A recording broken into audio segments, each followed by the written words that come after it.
All right, welcome everyone to episode 4 of the Lord Ninja Choke MMA Picks podcast. I'm joined by Will in the UK and Josh in Australia. I'm Dom, and let's get into it. So first, we're going to recap last week's event. I'll hand over to Will. Yeah, so it was an interesting event for me contextually because, as you can see there right at the top, I had a 7.5 unit bet on Manon Fiorot. As I explained last week, it's something I bet ages ago and had just been sitting on like a future, so it was massively overstaked on purpose. That was a nail-biter of a fight. I think people have scored it either way. I personally had it 3-2 Fiorot, but I'm not gonna argue about it with anyone else. Other than that, it was a really great slate for me. I went really hard in on the all the women's fights, really. I think I got my reads for Jazadvicius and Natalia Silva pretty much perfectly, so very happy with that. Also picked up a real steal on Jessica Andrade under 52.5 significant strikes, which if I hadn't already invested so much money into Jazadvicius' money line, I probably would have hammered that a bit more because that line was crazy. The negative side of it was just the Fiorot loss, and Charles Radke didn't really show up as an underdog as I expected him to. But yeah, no, overall, like quite happy with the event, but obviously there's a massive kind of like asterisk to that with the Fiorot loss. But to be honest, looking at the actual results, to lose a 7.5 unit bet, but only lose 1.61 units on the night, I'd actually call that a bit of a success, really, to be honest. So I'm not wounded about it. On to the next one. Yeah, I agree. It's a shame he had a fantastic card, really. If that 7.5 was just like a normal number, it would have been a very big positive because those reads were really good on the women's fights. And obviously I had the same as you, right? I actually, to be honest, I was influenced, I think, by your picks, certainly more on the Silver side. I know Jasmine very well, so I had the parlay of Jasmine and Silva.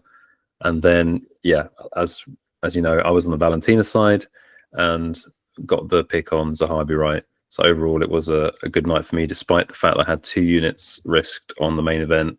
I was looking for Bilal to win or JDM to get the finish, neither of which happened. Blindsided by the decision win for JDM, but it was a cracking fight. I thoroughly enjoyed it, and because of that, I'm not really that sad about losing 2 units because, 25 minutes of intriguing entertainment. Josh, how was your night?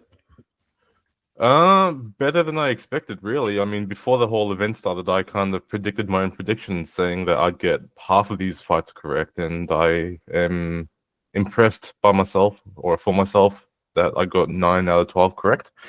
In terms of locks, they all landed, and now that I'm tracking my lock record, I can see that I'm doing reasonably well in that regard.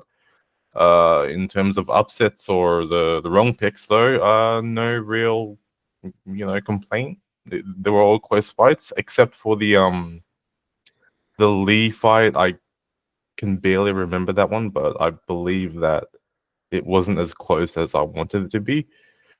But yeah, in terms of bets, I don't track those, which is terrible of me because this is a betting podcast. But that's my only caveat here. Other than that, reasonably good predictions on my end, and yeah, no complaints really. Yeah, so you and I have gone head to head in Topology for a little 3-week mini challenge, and I really did pick the wrong week to go up against you because you're being very modest. I think you did really very well. It's going to be hopefully not so hard next week, given that this card is a little bit sketchier. And so with that, let's take a look at the card. So yeah, we've this is the 4th episode, and I think we've had 3, in my opinion, very good cards. I've enjoyed all of them, but this one I'm not looking forward to. I don't know, Will, if you have any thoughts about this card. Yeah, I have gone on record and probably about 10 times in the last year said this is the worst card in UFC history, but I feel like this is another contender. Maybe that's a little bit dramatic on this occasion, but yeah, it doesn't really inspire confidence. The main event, yes, it is 2 high-level names within the division, but the fight itself, I don't think is particularly intriguing. It's not like Gary Prates, for example. Yes, that was a higher level, but it was really intriguing to see how the stylistics were going to go down. There are some fun fights there. Erosa versus Melk Costa should be a fun one as well. Gordon versus Moises is also quite interesting to me, but it's just one of those cards that's not got much name value, and there's also quite a few fighters who are like minus 300, minus 400 on the betting line. So it's just, it feels like some fights are just afterthoughts. There's just not enough to really be thinking about in the week's build-up that really gets you excited. Yeah, I completely agree. There's very few close fights, or ostensibly close fights. I don't know, Josh, if you've got any other thoughts on this, about the fact that this, it seems like there's, there's nothing particularly competitive here. Yeah, it's a pretty crap card. I mean, looking at it now, I haven't done any research into this. I'm just looking at it from just a names perspective, but nothing really stands out. I mean, I'm a fan of Jared Gordon. I'm keen on Hyungsung Park versus Carlos Hernandez. Paul Craig, sure. Why the hell not? The main event, and yeah, that's basically it. Yeah, well, with that, let's see which fights we've picked to talk about. So we're going to be talking about the main event. I'm going to cover the Burns Morales matchup, and then Will, are you talking about Gordon Moises? Yeah, that's me. And then Josh is going to break down Park Hernandez. Okay, in the main event, we have Michael Morales taking on Gilbert Burns in, as Will already mentioned, a somewhat less intriguing fight than we've had previous main events, because Michael Morales is a young, hungry bull, 17-0 in his career, 5-0 in the UFC, taking on veteran Gilbert Burns, who's 22-8, 15-8 in the UFC, who's 38 years old. So that's the main, I think, point to make about Gilbert, is he's really getting on in age. He's on a 3-fight losing streak. Michael Morales obviously undefeated. But if you look at Gilbert Burns' losses, he's only lost to really the top fighters in the division: Sean Brady, Belal Muhammad, who just lost the belt last night. And he's a great fighter. I'm a big fan of Gilbert Burns. So I'm sad to see that the UFC is not giving him any outs, and he's going to have to take on Michael Morales, who is, I've watched Michael Morales' last 3 fights in preparation to do this breakdown, and he's a complete fighter. But I guess the only black mark against him is he's never been tested, which is a strange black mark to have. You always want to see fighters tested. He really, finished Neil Magny in round 1. He was held up against the cage by Neil Magny for 2 minutes, but I mean, you can't really hold that against him, because he did a spinning back elbow and finished him shortly afterwards via top mount ground and pound. Yeah, I think this is a fairly straightforward fight, in that Gilbert, has to just muck in. He has to get close, because he's smaller. He's got an 8-inch reach disadvantage. He's always shown a relatively good durability, although he was, finished in his penultimate fight with JDM, but that was a knee. So, he went to decision with Brady, 5-round decision against Sean Brady in his last fight, and that was, against Sean Brady, who's not known for necessarily having heavy hands, but he was outstruck on the feet, he was out grappled on the mat, and it just wasn't a good look. So I wanted to come into this and like really pluck for the underdog and say Gilbert's got a chance, but I just my logical brain won't let me. I think so. I looked at the odds, because I always do that, which is a bad habit of mine, and I just think they're too wide. I've heard other people say they're not wide enough. Like Michael Morales should be minus 1,000, but I completely disagree. I think Gilbert's only lost to the very elite of the division. And I went on his Instagram, and he's ready. He's training hard. He looks lean. He doesn't look pudgy. So I think this is going to be interesting. I would stay away from parlaying this, parlay boys. I wouldn't put this in your parlays. I would sit back and enjoy the fight. I think Gilbert's going to survive, definitely going to make it interesting. Michael Morales is not a knockout artist by any means. He's more kind of a slow builder. He dropped the first round to Jake Matthews. He dropped the first round to Max Griffin. He's slow in building up. Once he makes his reads, he's going to come on strong. He showboats. He's aggressive. But I think Gilbert's going to hang in there. The only read I can really make on this fight is I think it's going to go into the 3rd round. I'd be happy to take over 2.5. And if I was going to play the money lines, I would sprinkle Gilbert Burns. I wouldn't play Morales because I just can't at the price. He's minus 600, and it's just obscene because it's very disrespectful. And I think all the commentary I've heard so far is disrespectful of Gilbert Burns, who I think is a fantastic fighter. I bet on him against Chimaev. I was happy with that bet. He was 2-1, and I thought he won the fight. But I understand that it wasn't a robbery, and I want to put more money on Gilbert Burns, but talk me off a cliff, guys. I guess I'll go first. I don't think Burns is going to win this one. His age tells me that he lacks the ability now to adapt his game plan in preparation to catch Morales off guard.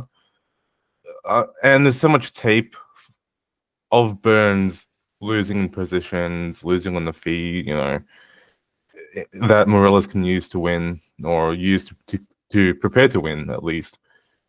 But in terms of Morales, I question his ability to fight 5 rounds. This is a main event, right? Like, this is a 5-round fight, so I'm unsure if after the third round or in the championship rounds, he can keep up any kind of pace that will out-damage, out-grapple, whatever Burns. I mean, Morales has a high takedown defense rate.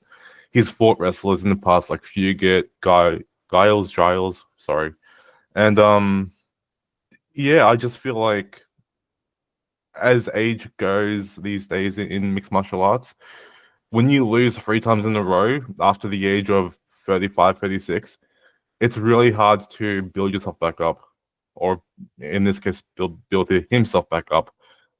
And I just struggle to see him getting a win here, really. I think that this is one of those classic tales of the UFC pushing an old guy away whilst propping up a younger bull, as you put it, Dom.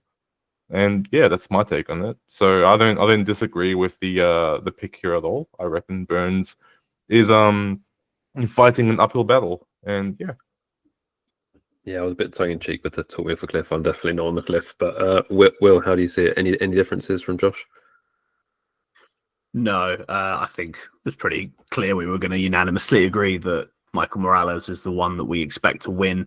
But I do think that for me, I always look at these fights from a betting perspective. So as soon as I saw the betting line, I knew there was definitely like a responsibility to try and push the fact that you probably shouldn't be parlaying Morales at minus 600, because that price is definitely wide. It's one of those ones where it's wide, but the vig that the bookies take is probably enough to stop you from also betting the Gilbert Burns side, because I don't necessarily think that there's like value on Burns. There just isn't. That certainly isn't value on Morales. And the reason for that is that we kind of know Gilbert Burns is the inferior striker here. I think that's no shock to anybody to come to that conclusion. Therefore, if he's got a brain, he's going to try and get his grappling going. It's somewhere we haven't seen Morales tested. I went and crunched the numbers on it, and I'm pretty certain that Morales has only been taken down twice in 26 attempts, which is like a 92, I think, percent takedown defense rate. Very good, obviously, but there are loads of asterisks to that, in my opinion. The level of competition that he's been fighting, specifically from a grappling perspective, is just not near the level of Gilbert Burns. So just because he's defended all of those takedowns so far does not mean that he can't get taken down by Gilbert Burns, who, when we compare Gilbert Burns' performance against Jack Della Maddalena versus Bilal's very recently, Burns' wrestling may actually be better than we originally thought it was. So, can Gilbert Burns get the fight to the mat? I would lean towards no, but I don't know for sure. And you want certainty if you're betting a minus 600 in your parlay. So furthermore to that, if he can get him down, we've seen mere seconds of Michael Morales off his back, and again against a lower level of competition in Trevin Giles and Adam Fugit. So I just cannot have confidence that Michael Morales is going to be able to shut down Gilbert Burns' plan A. Obviously, a few very strong punches to the face can change that, but like I said, if you're betting a minus 600, you want as much certainty as you can have, and part of the certainty in picking an MMA fight is, can your fighter stop their opponent from doing what they want to do? And I don't think you can confidently say that here. So I pick Michael Morales for sure. I think we all do, but I certainly wouldn't be betting him. Yeah, you've both made really good points, which I omitted from my analysis in the sense that we haven't seen Michael Morales in a 5-round fight. That's absolutely true, Josh, and Will, you're right. We haven't seen him on the mat. So actually, you actually talk me back onto the cliff, because I think those are really good reasons. He should still be short. He should still be a big underdog. But I think that's why I see potentially some value in if you wanted to sprinkle Gilbert Burns, but definitely not recommended. And yeah, Michael Morales is the pick. Probably wins, 4-5 in rounds 4-5 or by decision. But that will be juiced if that's a prop that you're interested in. But definitely don't parlay his money line. So yeah, short but sweet with the main event, and we go on to Will. Yeah, so the fight I've chosen is Jared Gordon versus Thiago Moises. We were also caught up in the UFC 3-on-5 fight week that I hadn't really had a chance to really look into this fight by the time we chose the 3 fights we were going to go through. I didn't realize at the time that this one was a pick'em, but I kind of expected it to be close. And I think that the line there is quite justified. This is going to be a very close fight. So from going back and running tape on both of these guys, the first thing that sticks out to me is that one guy seems to be getting a lot worse and one guy surprisingly seems to be getting better. Jared Gordon's striking somehow has improved. The finish he got over Mark Madsen was quite surprising to me. I didn't think he really had that in him. He's always seemed like quite a point fighter to me. But I know obviously Mark Madsen's not the most competitive striker himself, but to be getting a first round finish in the span of, I think, 3 minutes is still quite impressive to me. And then what's even more impressive, in his next fight, he goes to a split decision against Nasrat Haqparast, where he lands north of like 120 significant strikes in a 15-minute fight, which I think is super impressive. I am quite high on Nasrat when it comes to striker versus striker prelim level 15-minute decisions. I think he's his record in winning those kind of fights is very high. And I wouldn't have thought Jared Gordon had the striking acumen to be able to handle someone like Nasrat. So the fact that he did, and I've heard people say that they think he won the fight. I can't really remember what my conclusion was, but it was definitely competitive and you could make the case for either guy. But on the other end with Thiago Moises, don't really know what's happened to him, but he's had a lot of very highs and very lows in his last performances recently. We know he got absolutely destroyed by Benoit Saint Denis.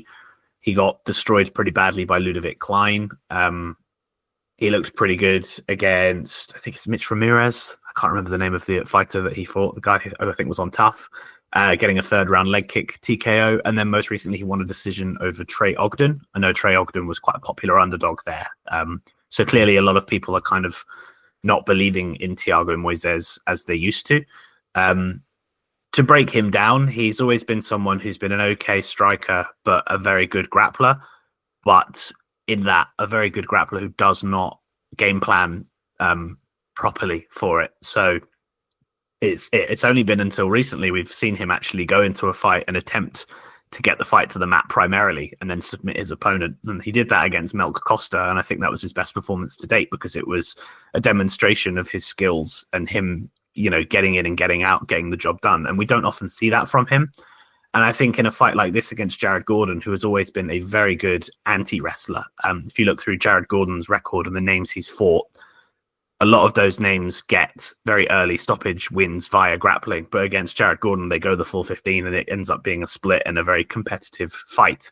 Like the Paddy Pimblets of the world, the Joe Seleckis, the Grant Dawsons.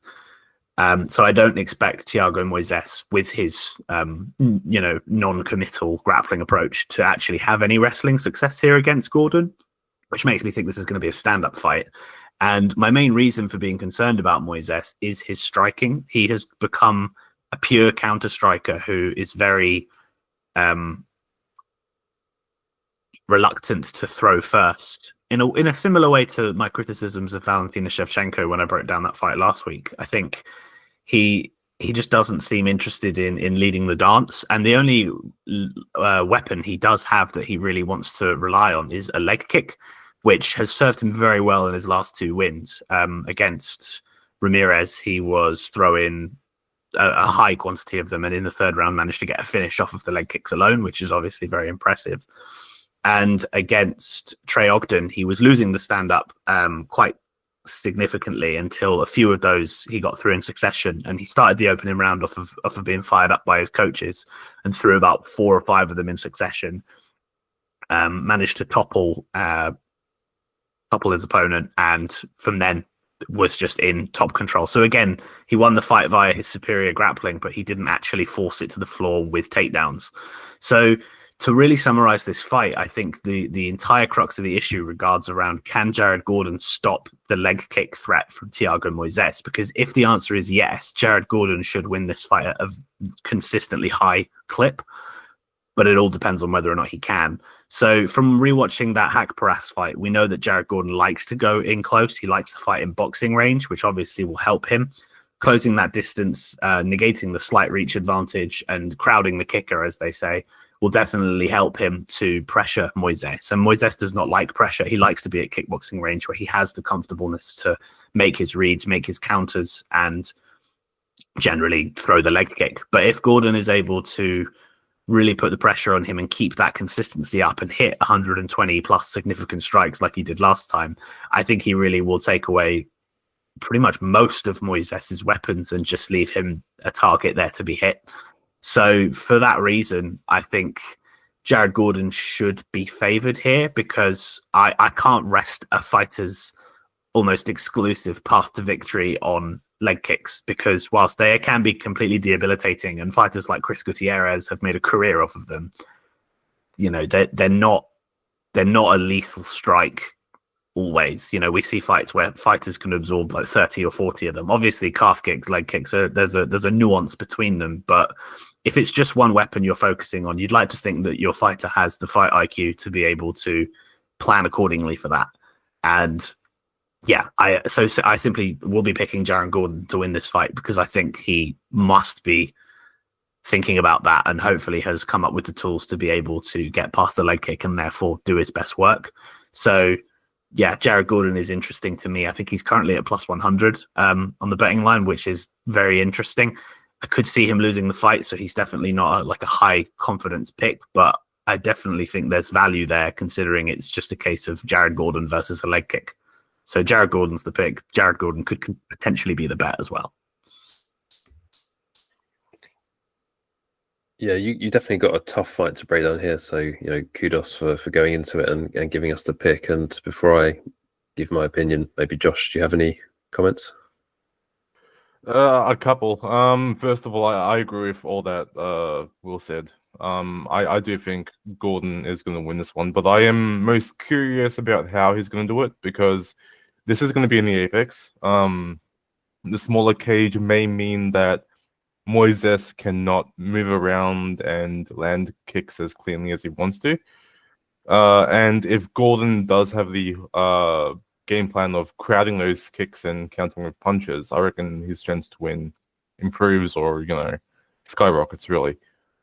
When it comes to the wrestling aspect, though, if those leg kicks early on do deal enough damage that Gordon can't really box properly or strike properly or even chase down Moises, I wonder if Gordon's going to go for a takedown, and if he does, he's going straight into Moises' territory.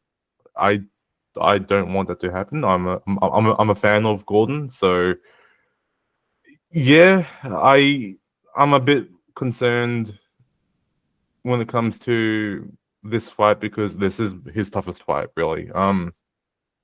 I know that he won against Haqparast, and Haqparast has always been one of those dark horses of this division. But ultimately, Moises has always been relatively up there in terms of competition, in terms of fighting the big, flashy names like Ludovic Klein and all that stuff. But yeah, I'm a bit cautious. I do agree with the odds, but yeah, I would say that Gordon has a proper chance to win this.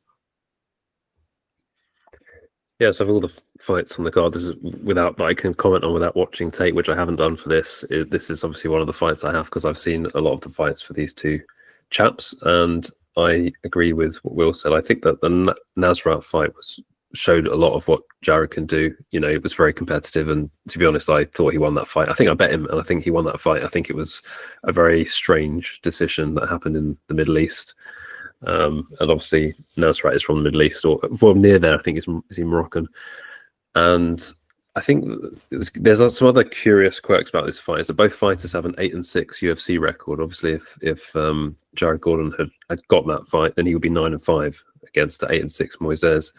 But I don't think the records matter that much, because I think, you know, we already talked about the level of competition.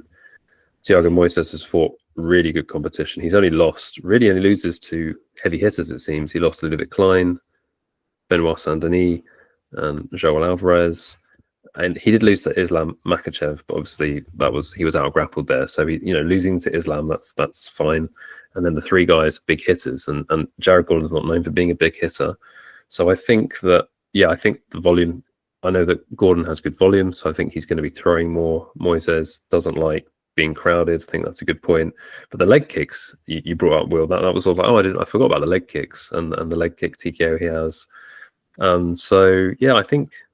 Without watching tape, I was on Moises, and listening to you, I think I'm still in between. But I can see a lot of another thing I like about Moises is he's young, and we know that younger fighters can sometimes make improvements. So he's only 30, which is crazy, because I think he's been in the UFC a long time. His first UFC fight was a long time ago. Let's have a look. He fought Benny Dariush as well. If you go back further, yes, he had a lot of losses in the UFC today. He lost to Damir Ismagulov, Benny Dariush. And his first fight was in 2018. So that's probably why I thought he was a little bit older than he is. He's only 30, if I'm not mistaken.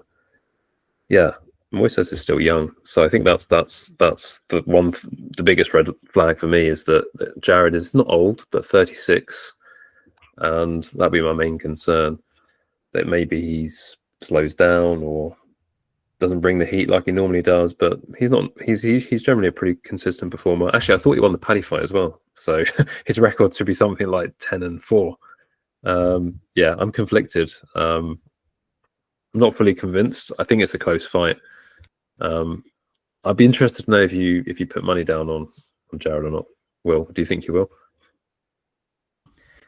I think I will. Yeah. For me, it simply comes down to the idea of, like, I believe that Moises is so kick reliant these days that is his main weapon, and I just don't think you can give someone a 50% chance of winning when a leg kick is such a high, like, contributor to that 50%. So I think it's more of a kind of like logic and numbers thing as opposed to like an analytical thing. But I also am I like to have action on cards, and I think I'm currently struggling with a whole lot. So I think of all of the picks and all of the bets available, Jared Gordon's one that definitely like appeals to me most. So I do see myself pulling the trigger. Yeah, and I mean, line movement agrees with you so far, because I was tracking it, and Moises opened a favourite. It's now dead even, and if your analysis holds true, then I think he should be a favourite come fight night. So that's a tip from the podcast to listeners, that probably if you like Jared Gordon, now's a good time to dive in while it's even money. And yeah, with that, we'll move on to the next fight. Park versus Hernandez. All right, so it's my turn to yap. I call myself yapping. You guys break it down really cleanly. I don't, but that's okay. Anyway, I picked this fight because Hyungsung Park came from the Road to UFC tournament. I follow that somewhat religiously, only because it's my backyard, really. Well, no, it's not hosted in my backyard, but it's, Oceania, all that stuff. Anyway, when you see Park fight, you'll notice that early on he does start with leg kicks. That's going to be extremely pivotal to any future success he has in this fight against Hernandez. Only because Hernandez stands in orthodox, they both stand in orthodox, so that outside leg kick is highly available. I do like his boxing. His hand speed is pretty solid. That much was noticeable in the Road to UFC fight, where he just looks like a bull every now and then. Like every few seconds, he'll just fire off 4 or 5 quick hook combinations and then reset. he doesn't necessarily chase the finish. He kind of lets it happen naturally. Like if his opponent stumbles around, he really goes for the kill. But otherwise, there is not too much tape on Park to watch. Most of his fights, or I think all of his fights, have gone by a finish. So he does end up finishing his opponents really quickly. Although I will say one slight caveat, I use the word wrongly probably, but one slight thing about this fight is that Park is a bit of a dick. And I'm saying that with full respect, but he does like to leave his like arm outreached, his fingers outstretched and all that stuff. He goes for eye pokes, not on purpose, but he does. And you know, inside leg kicks do hit the nuts a bit. He's a bit of a nutcracker.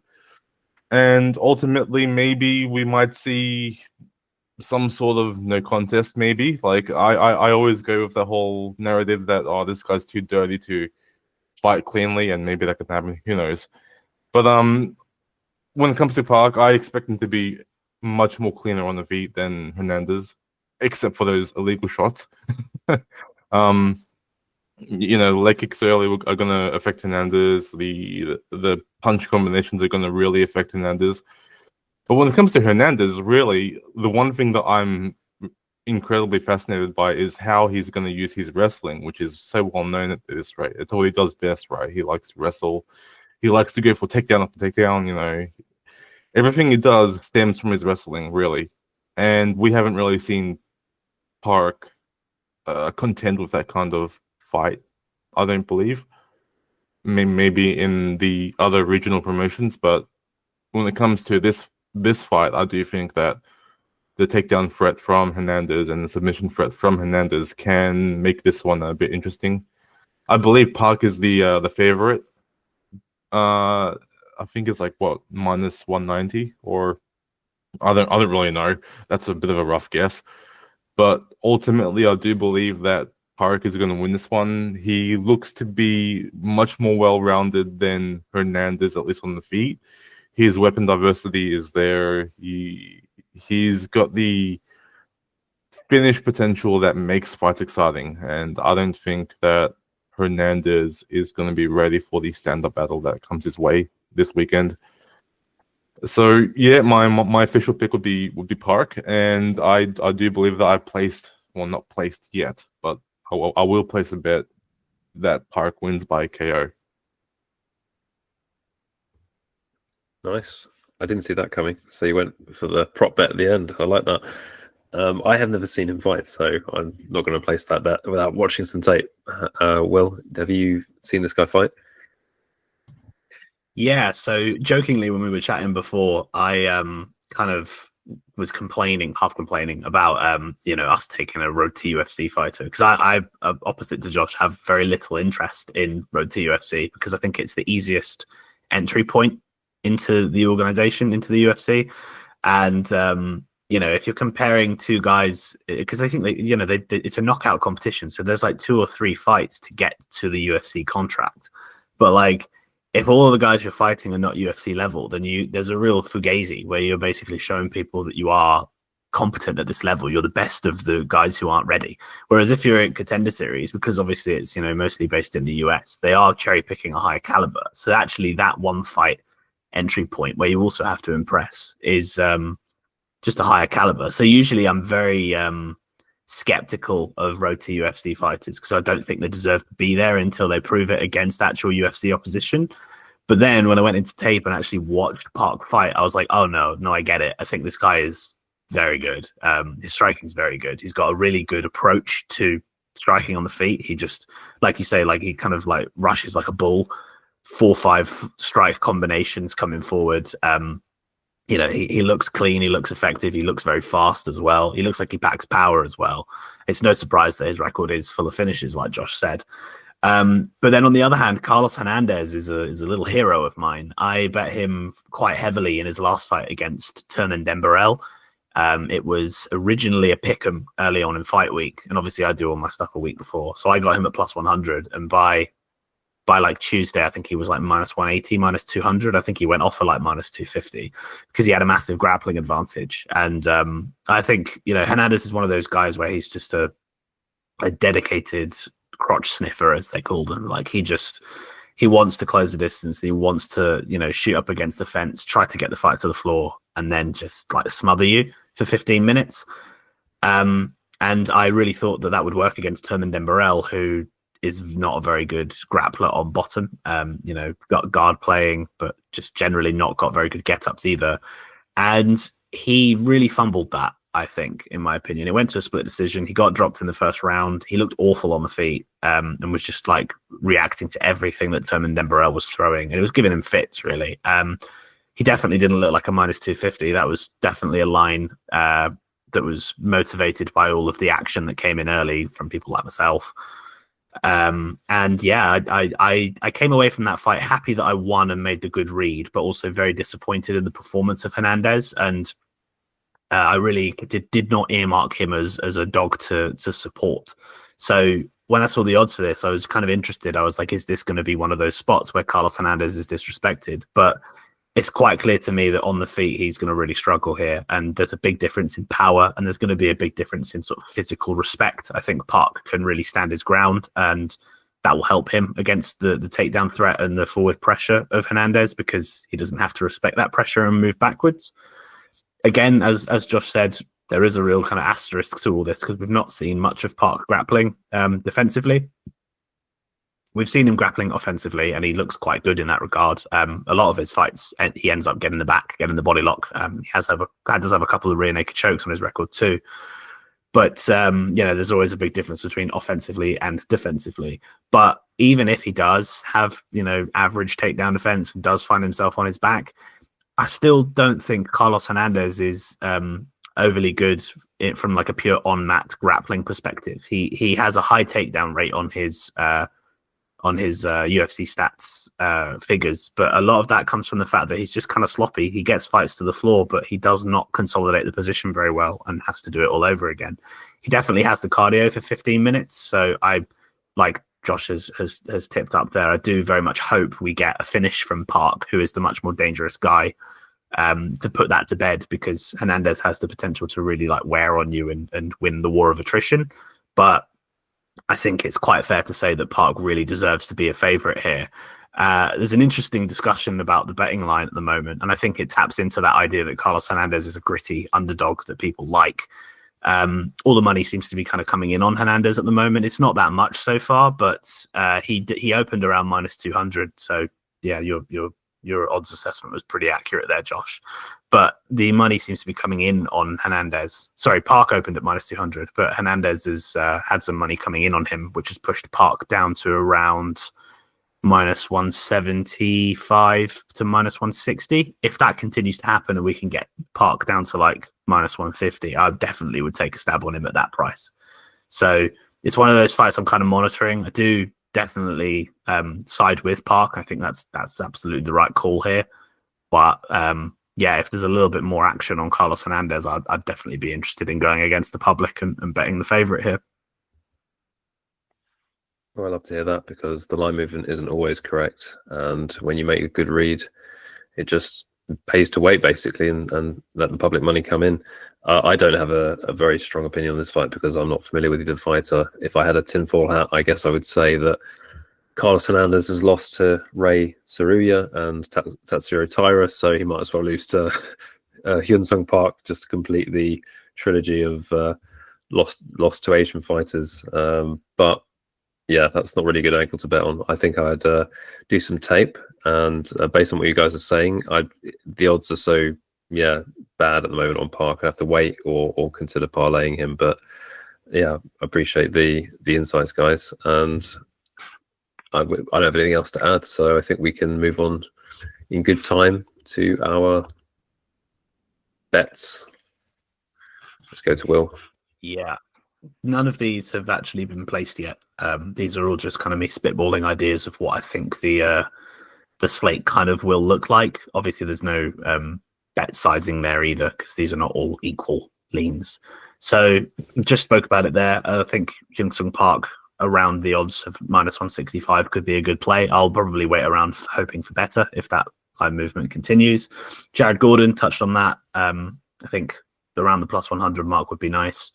So I probably may actually go pull the trigger on that now because I think money may continue to come in on him. So that plus 100 might not last forever. As you said, Dom, better to get on that early.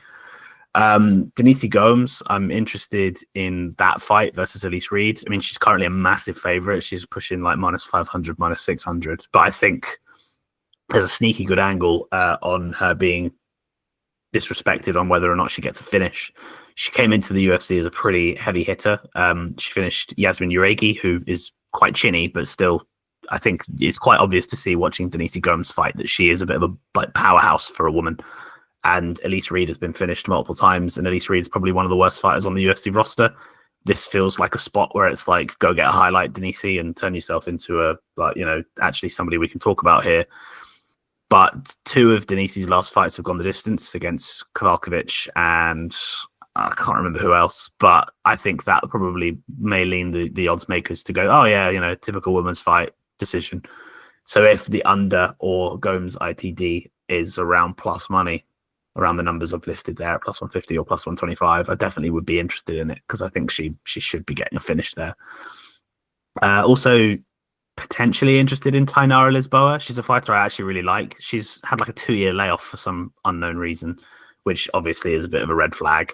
But Luana Santos, her opponent, I don't understand what people like about her. She's been getting all the betting action so far, but I think she's primarily a grappler who doesn't have very good wrestling that she doesn't even try that hard for. And her striking is pretty yikes. I think Lisboa wins a striking fight between the 2 of them quite consistently. But I don't trust Santos's ability to get the fight to the floor. So I don't really understand why Santos is getting love here, aside from the fact that Lisboa is significantly older. I think there's like a 6-year age gap. And also she's on a 2-year hiatus. Not a great optics going into that fight from a narrative perspective. But when you watch the tape, I think it's quite clear that Lisboa is just a better fighter. So I don't understand the line movement there. And finally, it's a bit of a tradition for me, but I can't wait to donate my money on Paul Craig by submission. Craig has kind of had his time fighting the like top 15 fall off people and having various success, usually losing to those kind of guys. But Rodolfo Bellato just doesn't strike me as somebody who actually is of that caliber. And he also strikes me as a bit of a meathead. I think that at light heavyweight, when you fight against a guy like Paul Craig, it's so obvious how you win and lose the fight. But Craig is just a genius at doing mystical things and making fighters make bad decisions. And I just feel like Rodolfo Bellato is capable of a bad decision. So Paul Craig by submission, if it's around, plus 400, plus 500, it'll get a very small amount of my money. But obviously that's the smallest bet on that slate.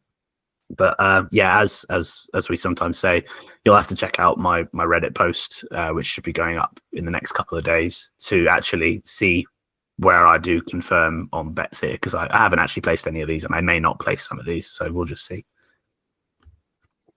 That's a pretty good, tentative slate. Death taxes and Paul Craig by submission. You heard it here first. From my side,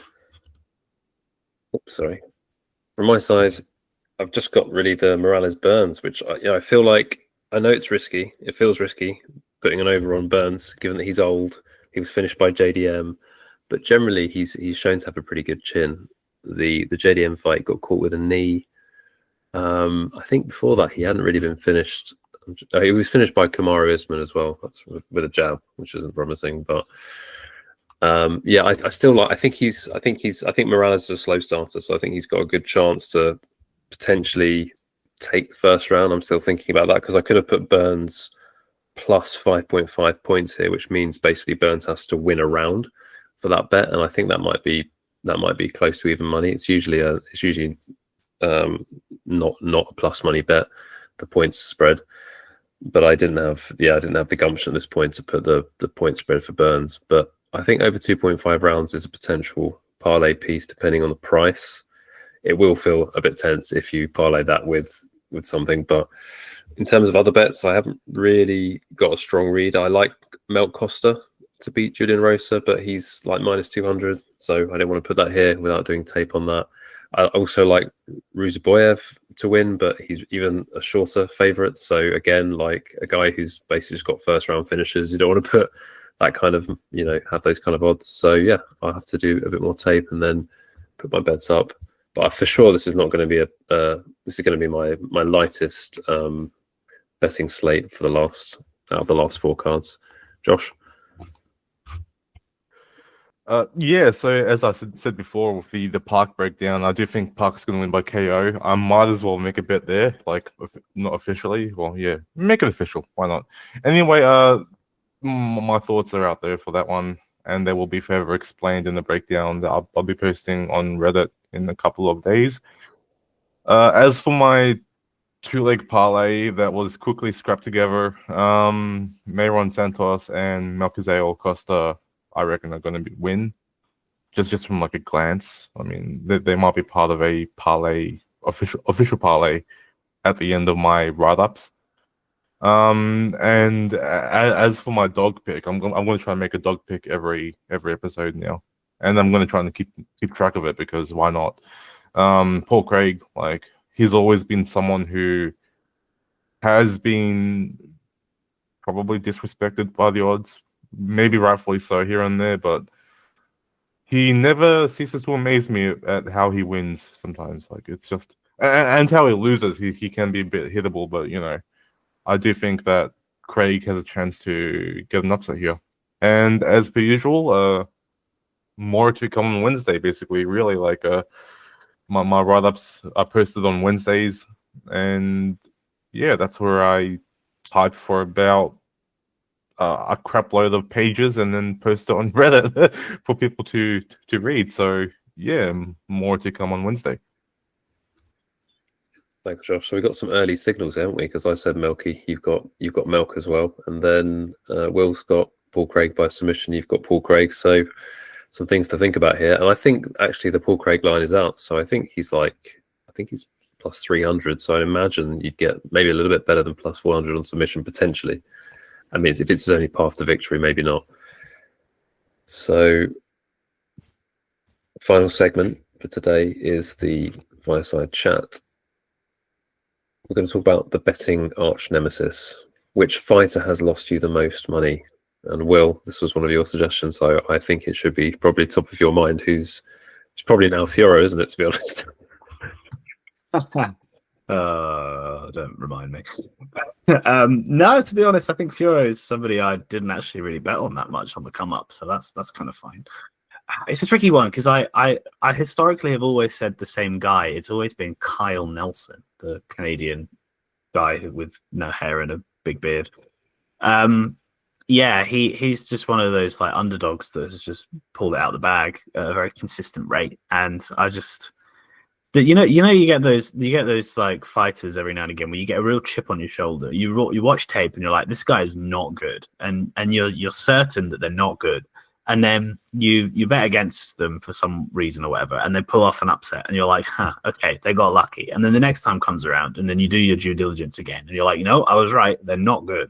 And then they fight somebody else. You confirm that the guy that they're fighting is better, and you want to bet them. And then they pull off the upset again. And it comes around to the third time. And it feels like you're just parlaying this resentment on top of just an awareness that this fighter is just not good. And I have lost money on Blake Builder, Fernando Padilla, and Bill Algeo back to back against Kyle Nelson. I also was on the draw when he drew with Duho Choi. So yeah, I had 3 losses and a push against Kyle Nelson back to back, whilst consistently banging the drum that the guy was not good. And then he fought Steve Garcia by TKO, and do you know what I said? I said, you know what, guys, maybe Kyle Nelson is just better than I thought he was. I'm not going to bet him, but I'm going to stay away. I don't think Steve Garcia is going to KO him in round 1, as obviously as everyone else is saying. And what happens? Steve Garcia wins by KO in round 1. So I can't pick a Kyle Nelson fight to save my life, and I've just stopped doing that. I will not do that. So yeah, Kyle Nelson, fuck him. Well, as you were saying all that, and as you were talking about a guy who's not very good, or ostensibly doesn't look very good, and this is what came to my mind. It was Dricus du Plessis. He's definitely my betting arch nemesis because I definitely thought I didn't bet him that much early on. I think I had is it Trevor Giles he fought first? I think I had Trevor Giles, which is I tend to back people who've already been in the UFC, and I think that was his debut. And obviously, he cold cocked to Trevin Giles. And then I think, I can't remember how many times I bet against him in that run. Probably bet on Till, to be honest. And then I can find out, but I know I had my biggest bet against Dricus du Plessis in the Sean Strickland fight, which still pains me to this day because I really felt that Sean Strickland won that fight. And I told my missus how much money I put on that fight, and I made her watch that with me, and she doesn't watch UFC. And then it was a great fight, to be fair, but it was very stressful. And I think Dricus won it 3-2 in the end. And I'm still gonna hold to the fact that I think that Sean Strickland won that fight. But yeah, that's my betting arch nemesis. Josh, do you have one? Not a specific person or anything like that, but I do have a arch nemesis when it comes to props. I am often terrible when it comes to picking overs. They have destroyed my primary parlays all year. I have not landed one primary parlay, which is a thing I use at the end of my write-ups all year because of that. And for any normal, sane person with a brain, they might be going, why not just do something else? And my response to that is no, because I got nothing else to really replace it with. So no real arch nemesis apart from the prop over, really. Like the overs, they suck. I hate them. Yeah, that makes me a little bit worried for my suggestion of the over with Morales and Burns. I can definitely see Morales catching Burns early. He is a pretty powerful puncher, so I may not place that. The second of the two questions for this episode is, what is the best read you've had on a fight? Anyone want to start us off here?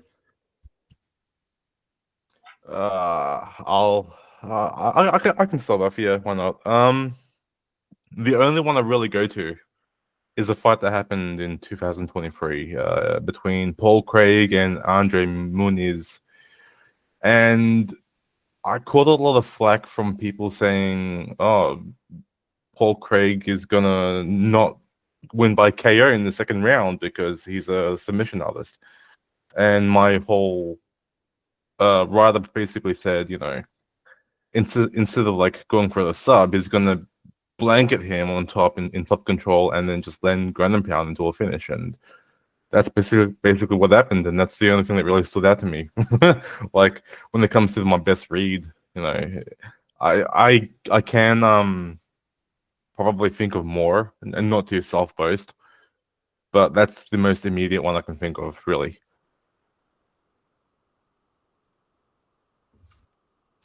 Will, have you got one?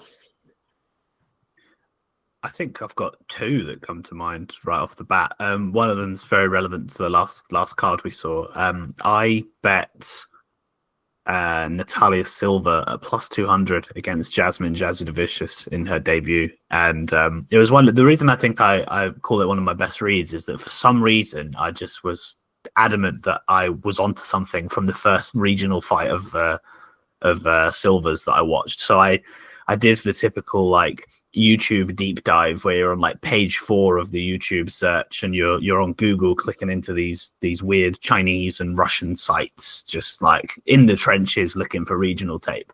And I watched pretty much everything I could of Natalia Silva, and I was just like, this is genius. She's plus 200 and she should be the favorite. And she went out there and she just absolutely like dominated her with that like that evasive counter striking style that we've come to know and love.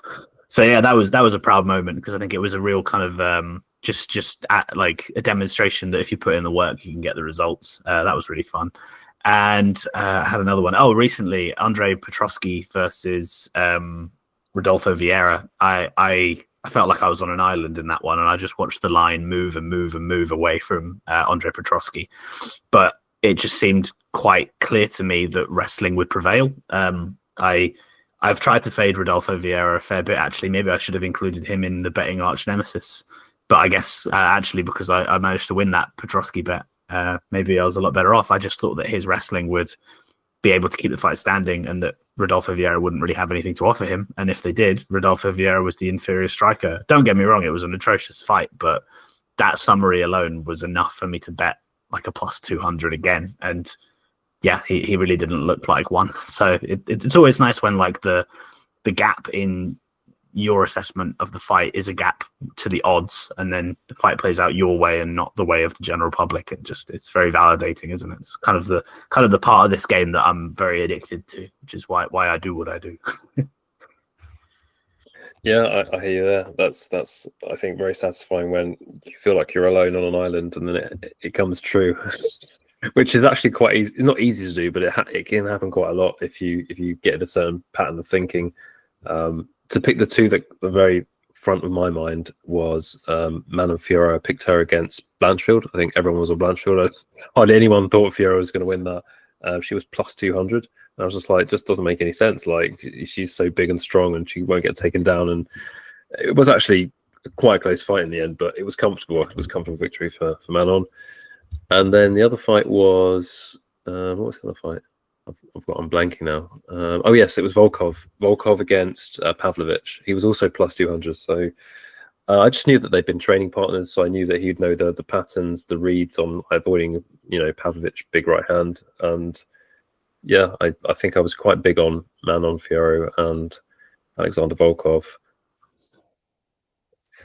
So that brings us to the end of episode 4. Thank you everyone for listening. We appreciate your support. Remember to like and subscribe, and any comments would be greatly appreciated.